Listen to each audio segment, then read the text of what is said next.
Ya, Anda kembali bersama kami dalam Ada Apa Berita. Pemirsa masih membahas tentang masalah-masalah DKI Jakarta dari sudut pandang calon gubernur DKI Jakarta yang kali ini juga Gubernur DKI Jakarta Fauzi Bowo. Anda tentu masih ingat dulu ya ketika berkampanye untuk mengatasi masalah banjir. Itu akan diserahkan kepada ahlinya. Ini kita ingin dengar sebenarnya apa yang sudah dilakukan para ahli ini, Pak.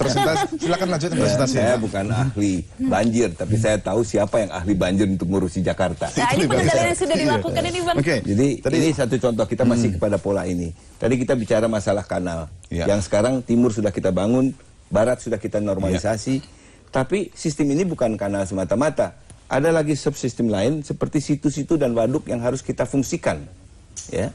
Baik yang ada di dalam kota Jakarta, yang kecil-kecil ini, tapi juga yang ada di luar kota Jakarta. Ini tentu kembali kita harus berkoordinasi dengan pemerintah pusat. Banyak sekali tempat parkir air, saya katakan waduk begitu, ya, seperti itu. Tempat waduk atau situ yang embung, yang sekarang itu sudah jadi kawasan pemukiman. Bukan menampung air. Kemarin di sepanjang aliran sungai Kali Angke misalnya, itu di Ciledug banyak yang tadinya tempat parkir air sudah menjadi kawasan pemukiman. Dan sekarang itu harus kita perhitungkan kembali ke depan. Seperti Pluit juga, Pak ya. Pluit juga sangat Pluit ini di dalam. Itu Pluit menjadi kewenangan kami memang dan pemerintah pusat. Ya. Pluit itu dulu luasnya 88 hektar. Sekarang banyak sekali pemukiman yang illegal di situ. Jadi fungsi yang masih waduk itu kurang lebih 60 hektaran lebih. Ya. Ini harus kita kembalikan fungsi itu. Jadi mungkin secara lebih konkret, Pak, apa yang akan dilakukan dan juga mungkin sudah dilakukan khusus untuk banjir ini? Semua sistem ini sudah kita lakukan. Sekarang kita harus pelihara. Mengapa harus kita pelihara? Kita bangun yang belum kita selesaikan, kita bangun. Tapi yang sudah ada harus kita pelihara. Ya. Disinilah peran serta masyarakat.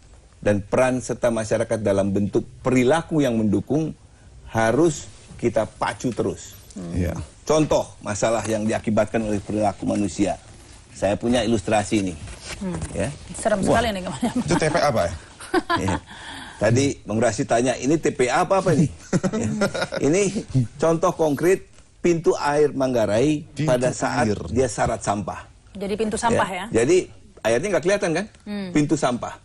Kalau kita teropong lebih jauh, sampahnya itu apa aja? Bukan hanya bahan bangunan atau bambu dan lain sebagainya seperti yang kita lihat di sini. Itu seperti di Carrefour.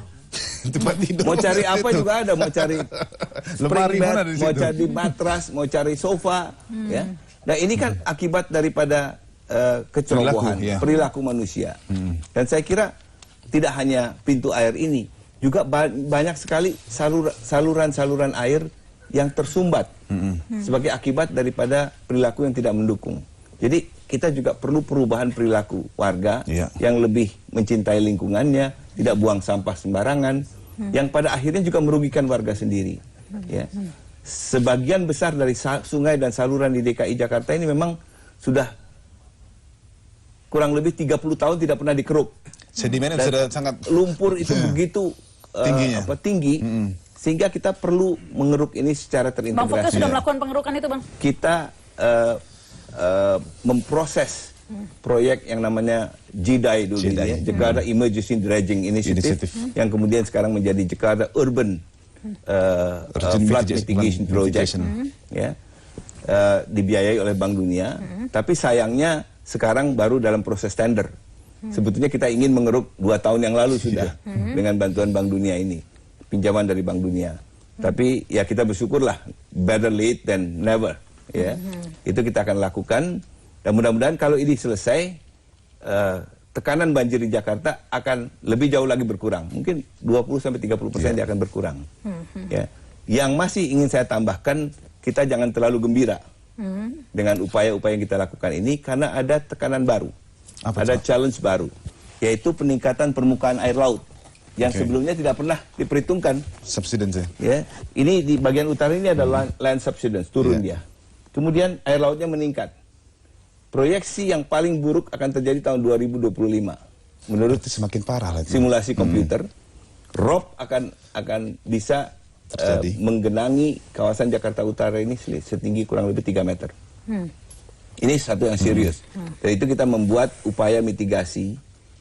Antara lain dengan membangun bendungan di Jakarta Utara ini, ya, yang ekstrim akan ada bendungan raksasa di Angke sekitar situ. bukan di Teluk Jakarta. Teluk Saya Jakarta. boleh gambarkan di sini barangkali, ya. Atau bisa juga sampai ke ujung Kerawang. Seberangnya Ancol Pak. Itu, Pak. Oh, di Teluk Jakarta, Ya. ya, jauh dari pantai Ancol. Ya. Tapi ini adalah suatu yang diperlukan untuk mengantisipasi cuaca ekstrim, perubahan cuaca Jadi ekstrim. wall ada seperti seperti dinding di tengah-tengah laut itu nanti. ya, untuk ada menghindari- jalan tolnya di atasnya, bisa dibuat demikian. Ya. Jadi seperti bendung raksasa yang ada di New Orleans sekarang, Ya. yang ada di St. Petersburg, dan yang ada di negeri Belanda. Itu jangka panjang ya Pak ya? Hah. Tidak terlalu panjang karena Eropa tahun itu sudah diprediksi itu ya. 2025 harus Iya. sudah selesai. Ya, Pak Gubernur mau jelaskan. Jadi kebijakan strategis itu yang saya lihat itu ada dua, tuh perilaku tadi ke Ya, perilaku betul. masyarakat dan juga mengefektifkan kembali sistem penanganan banjir yang sudah ada. Ya. Nah, bagaimana Pak Gubernur bisa menjalankan kedua berbarengan kan? Sangat Yang butuh. pertama, dukungan masyarakat itu kita gugah melalui partisipasi publik pada tingkat Bawah, komunitas. betul, ya. Harus ke RT RT kalau gitu. Banyak sekali RT yang perilakunya sudah berubah. RW, RT, dan RW. Tapi Bung Rashid, di Jakarta ini ada 2.700 RW.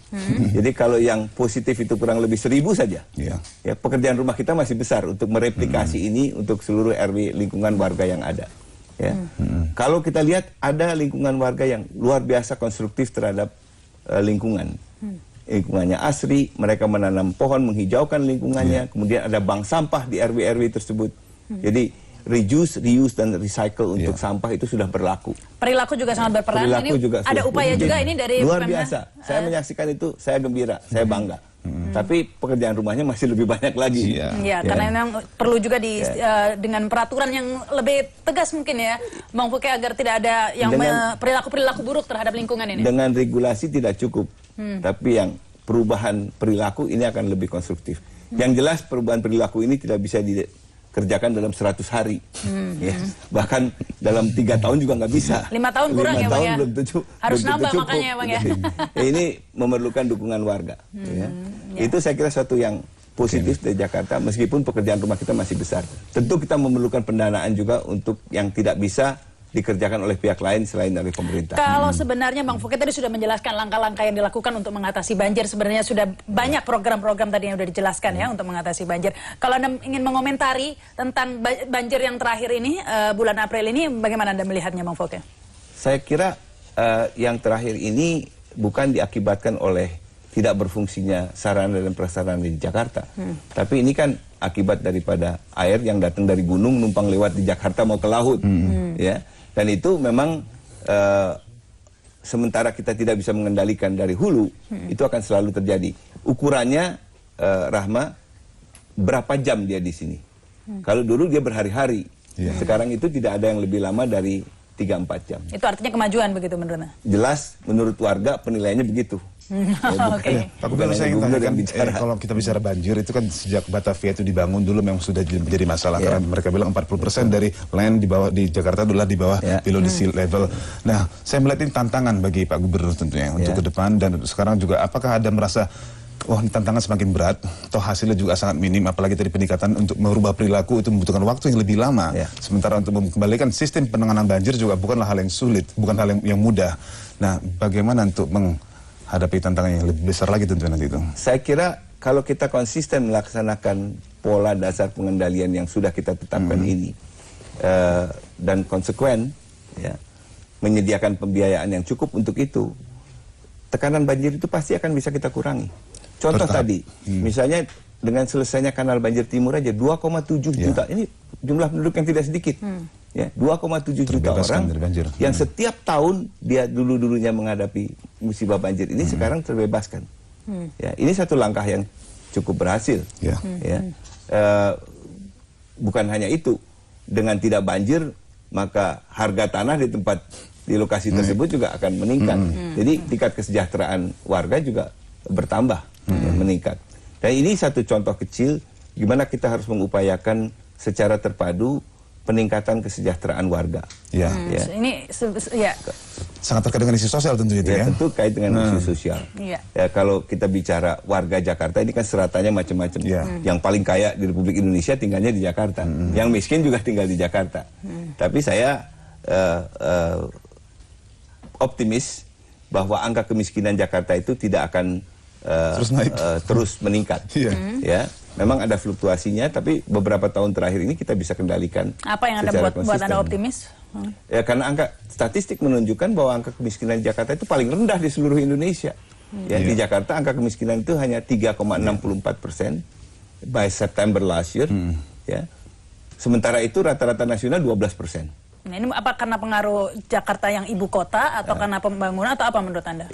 Jelas karena pertumbuhan ekonominya relatif tinggi, dan bukan hanya statistik nasional yang menunjukkan itu, tapi dunia internasional juga menunjukkan menghargai, mengapresiasi keberhasilan kita mengendalikan angka kemiskinan. Baik, kita akan bicara lebih jauh tentang kemiskinan ini. Tentunya bukan hanya angka-angkanya saja ini ya, kemiskinan dan kesejahteraan. Tadi sudah dibahas juga tentang banjir, kita akan membahasnya, melanjutkan lagi setelah pesan-pesan berikut ini ya. Abdul, kami segera kembali.